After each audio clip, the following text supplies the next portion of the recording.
The phone rings. A shaky voice says, "Grandma, it's me." The caller sounds upset, scared, maybe crying. And in that first second, your heart starts doing the scammer's work for them. Many grandparent scams reuse a familiar pattern: a vague opener, panic, secrecy, borrowed authority, and a rushed request for money.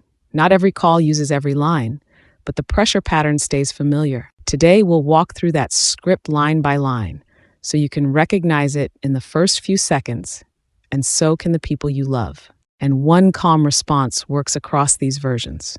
We'll set that up by the end. The whole scam depends on you reacting before you think. Naming each line is what gives you back that half second. Here's the important part. This isn't about being fooled easily. It's a script designed to trigger love and fear before logic can catch up. Scammers may already know small details from social media, a name, a school, a recent trip, and they use them to sound real. Scammers can also use a short audio clip posted online to create a cloned voice that sounds familiar. So we don't defend by trusting our ears. We defend by recognizing the script and then verifying. It starts with one deliberately vague line, and most people complete it for the scammer without realizing. Line 1 often starts vague. "Grandma, it's me, your favorite grandchild." In this common version, the caller waits for you to supply a name. That's on purpose. They want you to guess. The moment you say, "Daniel, is that you?" they have a name to use for free. So here's the first quiet habit. Let them identify themselves. Don't fill in the blank. Ask, "Who is this?" and wait. Once you've heard the opener, the next two lines come fast. Panic, then a secret meant to keep you alone. Line 2 is panic. "I'm in trouble.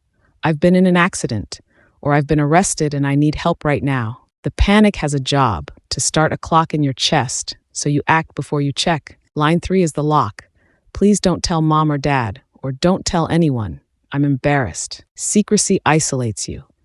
It keeps you from doing the one thing that breaks the scam, calling another family member to check. So treat "don't tell anyone" as a red flag, not a request. Real family and real trouble can be verified, quietly and quickly. Right when you hesitate, a second official voice often joins the call to push you forward. Line 4 is the handoff. Another person takes the phone and says, "I'm your grandson's attorney," or "I'm an officer handling his case." This borrowed authority makes the story feel official and adds pressure. Now there are rules, deadlines, and consequences. A surprise caller claiming to be a lawyer or officer who demands secrecy and immediate payment by gift card, wire, cryptocurrency, or cash courier is showing you the scam pattern. Everything so far is built up to the actual ask, and it often points to money that is difficult to recover. Line 5 is the ask, and it's specific. Gift cards read over the phone, cash handed to a courier at your door, or a wire transfer, sent now. These methods have one thing in common. Once the money moves, it's very hard to get back. That's exactly why they're chosen. Anyone demanding gift card numbers over the phone to solve an emergency is a scammer.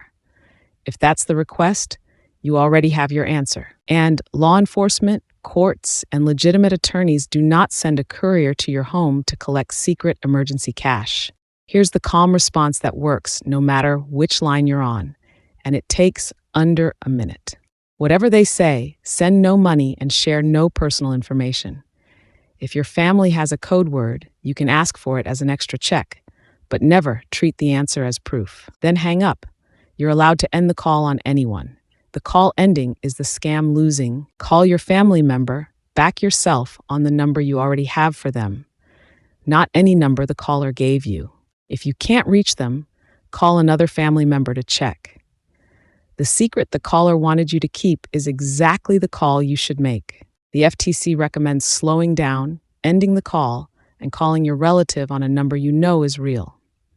The FBI also recommends creating a secret family word or phrase as an additional identity check. The strongest protection is setting this up before any call comes. So let's make it a simple family rule. Turn the whole video into one rule your family can remember. An emergency call asking for secret fast money means hang up and call back. Agree on a family code word now, while it's calm, something easy to remember and hard to guess.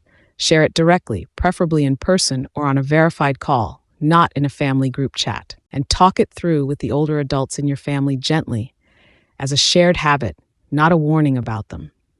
Anyone can be targeted by a good script. Download the free Family Scam Defense cheat sheet linked below to set the code word and the callback rule with your family today. If this helped, watch our video on setting up your family code word next and subscribe to Calm Practical Family Safety. The script only works in the dark. Now you've seen it in the light.